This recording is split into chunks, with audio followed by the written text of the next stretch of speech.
একদিন এক ব্যক্তি জঙ্গলের মধ্যে দিয়ে হেঁটে যাবার পথে একটি সিংহ তাকে তাড়া করে। তো সিংহর তাড়া খেয়ে ওই ব্যক্তি দৌড়াতে দৌড়াতে এমন সময় একটি জলের কুয়া তিনি দেখতে পান এবং ওই তৎক্ষণাৎ ওই কুয়ার মধ্যে তিনি ঝাঁপ দেন। তো যখন কুয়ায় তিনি ঝাঁপ দেন সেই মুহূর্তে তিনি আর কিছু খুঁজে না পেয়ে ওই কুয়ার মধ্যে একটি দড়িকে তিনি ঝুলন্ত অবস্থায় দেখতে পান। খপ করে ওই দড়িটি তিনি ধরে ফেলেন। দড়িটি ধরে তিনি উপরের দিকে তাকিয়ে দেখেন যে সিংহটি তার দিকে এক দৃষ্টিতে তাকিয়ে আছে তাকে খাবে বলে। যখন নিচের দিকে তাকিয়ে দেখেন যে একটি বিষধর সাপ কুয়োর নিচে অপেক্ষা করছে, সে ওই দড়িটি ছিঁড়ে নিচে পড়ে গেলেই তাকে কামড়াবে বলে।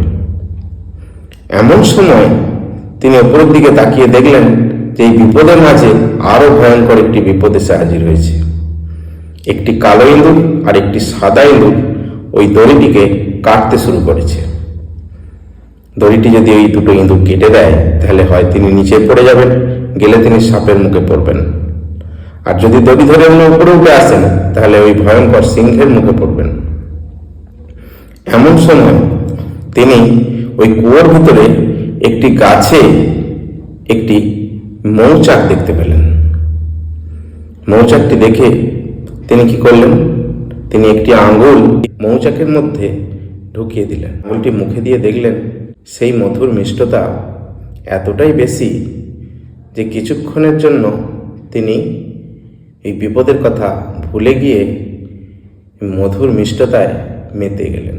যখন তার সম্বিত ফিরল তখন তিনি বুঝতে পারলেন যে ইতিমধ্যে তার বিপদ আরও বেড়ে গেছে, কারণ ওই ইঁদুর দুটি তার দড়িটি প্রায় কেটে শেষ করে ফেলেছে, আর কিছুক্ষণের মধ্যে হয়তো নিচে পড়ে যাবেন।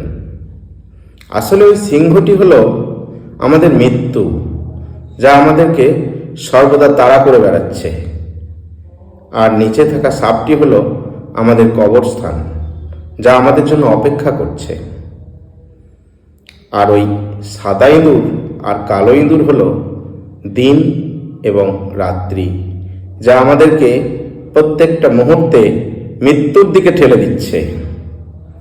আর তার মাঝে থাকা ওই মৌচাকটি হলো আমাদের এই দুনিয়া, যেই দুনিয়ার ভোগ বিলাসে মত্ত হয়ে আমরা ওই চতুর্মুখী বিপদের কথা মুহূর্তের জন্য ভুলে যাই।